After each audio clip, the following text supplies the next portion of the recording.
Good evening and welcome to CYC News for today, the 13th of December 2015 AD and the 3rd of Qiyah 1732 AM. I'm Angie Victor. In today's headlines, the first Coptic Church in Sydenham, Australia is in the middle of a heated battle. Geneva police hunting 5 suspects related to Paris attacks. Impeachment proceedings begin against Brazil's President Rousseff. Venezuelan President Nicolas Maduro's family members indicted in US court. Tiger Woods, the golfer, compares himself to Messi and Ronaldo. And a biblical king's seal is discovered in a dump site.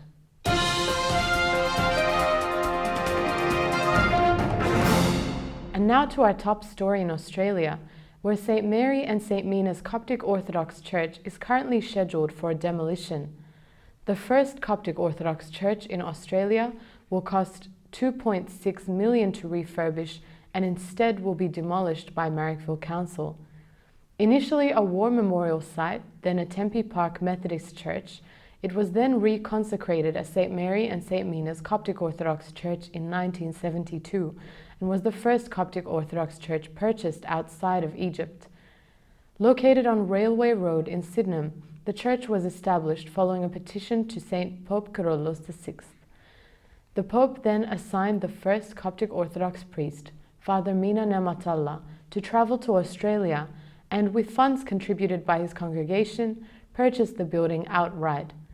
Marrickville Council said that it had investigated ways to keep and preserve the building, including several expressions of interest to repurpose it, but the building's condition, restrictions on any possible uses because of aircraft noise, and the cost of refurbishment meant no future uses could be found, according to the council.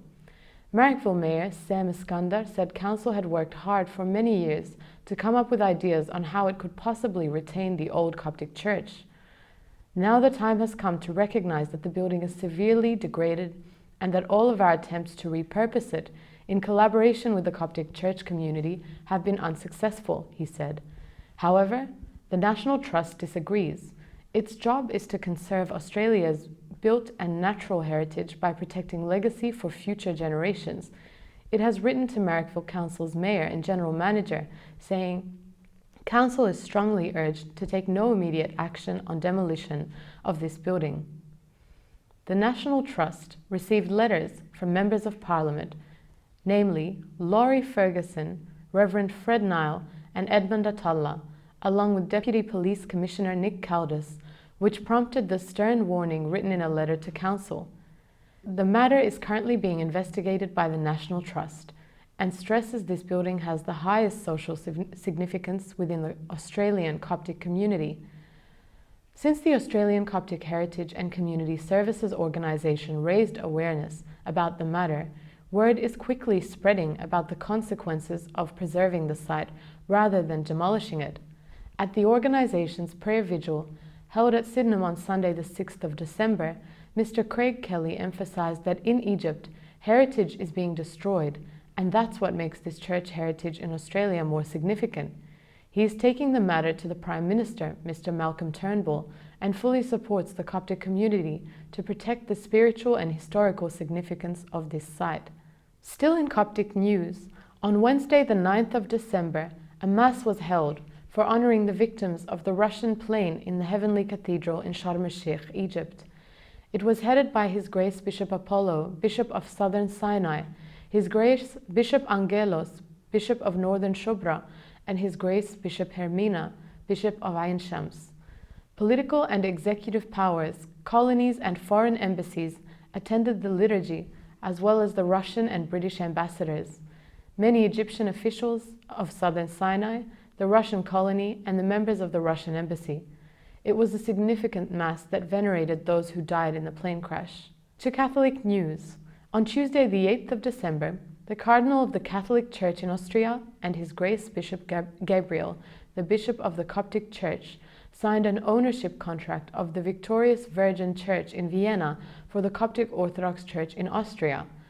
Christoph Schober'n, the head of the bishops of the Catholic Church in Austria, mentioned that he is attached to our church in Austria and he is rather fond of His Holiness Pope Tawadros II and likes to keep in touch with him. To the latest on the war against ISIS, US President Barack Obama is sending special forces. British jets have joined French warplanes over the skies of Syria. Even Germany, whose post-World War II constitution puts restrictions on fighting battles on foreign soil, is becoming increasingly involved. But as the West steps up its war against ISIS, it appears that the involvement of the US-led coalition's Arab members, all of them much closer geographically to the terror group than their Western partners, is drawing down.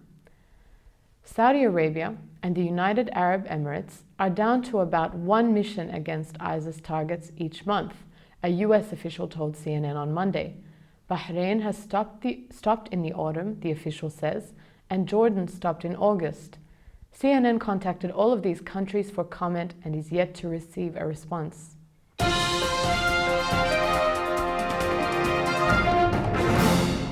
Geneva, Switzerland is on high alert as police search for suspects related to the terror attacks in Paris, a source close to the investigation told CNN. The source confirmed that Geneva police are looking for 5 radicalized people suspected to be part of the Mourad Fares network. Fares, a French national, is the man who recruited Fouad Mohamed Agad, who was identified last Wednesday as the 3rd attacker at the Bataclan Theatre in Paris. According to French Interior Minister Bernard Cazeneuve, Fares is known recruiter for jihad in Syria. French intelligence sources say he's worked for ISIS, mainly in Francophone countries and in Switzerland, including in Geneva.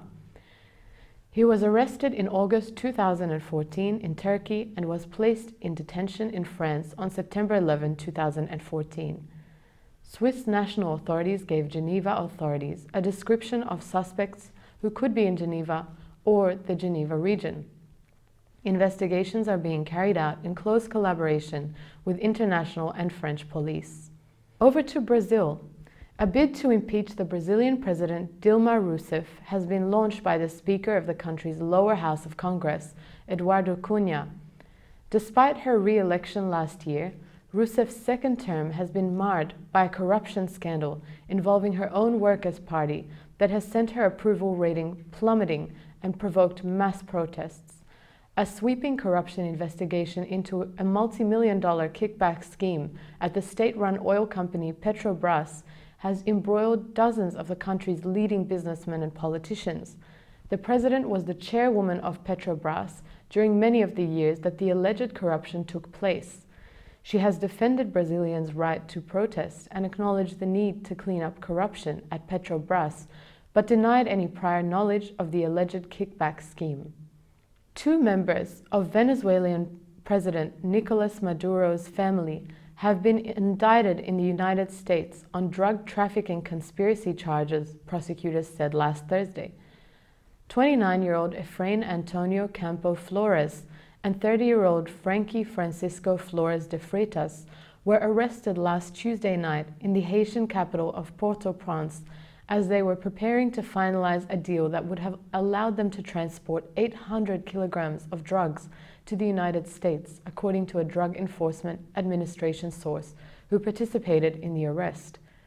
One of the men was raised by Venezuelan First Lady, Celia Flores. The other is her nephew. An indictment unsealed accuses the men of conspiring to import, manufacture, and distribute 5 or more kilograms of cocaine into the United States. In October, the indictment says Campo and Flores de Freitas participated in meetings in Venezuela regarding a shipment of cocaine that was to be sent to the United States via Honduras. The men did not enter pleas when they appeared in federal court in Manhattan in a brief hearing on Thursday evening. A judge ordered them to be held without bail. The U.S. Attorney's Office of the Southern District of New York said that if they are convicted, the charge carries the maximum penalty of life in prison.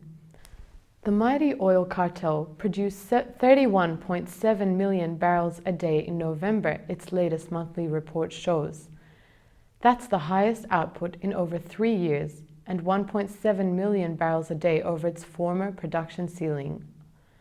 OPEC production rose by 230,000 barrels a day last month, according to secondary sources that track OPEC's production levels.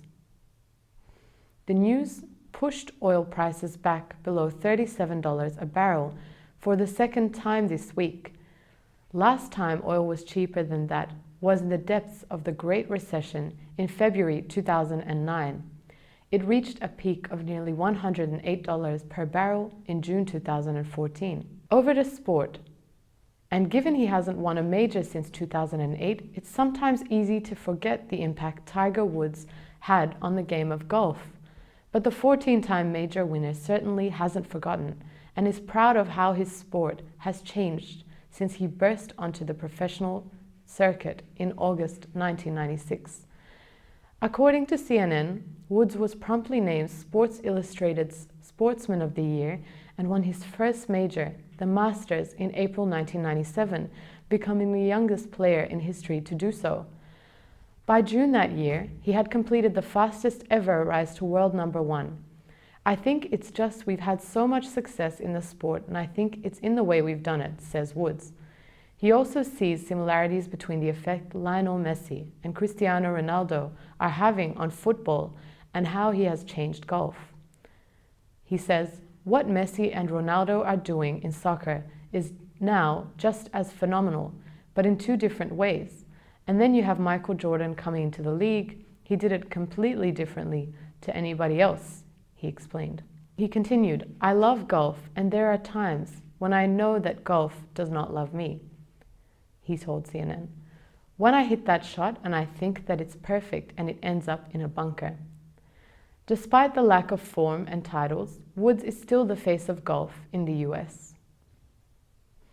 Well, a dump site is the last place you would expect to find an 8th century BC seal for a papyrus document signed by one of the kings of Judah. Perhaps that's why it has taken 2,700 years for the piece of clay inscribed with King Hezekiah's seal to be discovered in Jerusalem. It is believed to be the first ever seal, also referred to as a bulla from an Israeli or Judean king, to be discovered by archaeologists. Eilat Mazar, who directs excavations at the City of David's summit, told CNN, the seal of the king was so important. It could have been a matter of life or death, so it's hard to believe that anyone else had the permission to use the seal. Therefore, it's very reasonable to assume we are talking about an impression made by the king himself, using his own ring. This is the greatest single item I have ever found. Mazar is a third-generation archaeologist. And that's all for CYC News for today. Stay tuned for more Christian content on CYC. I'm Angie Victor from the CYC studios in Sydney, Australia. Good night and God bless.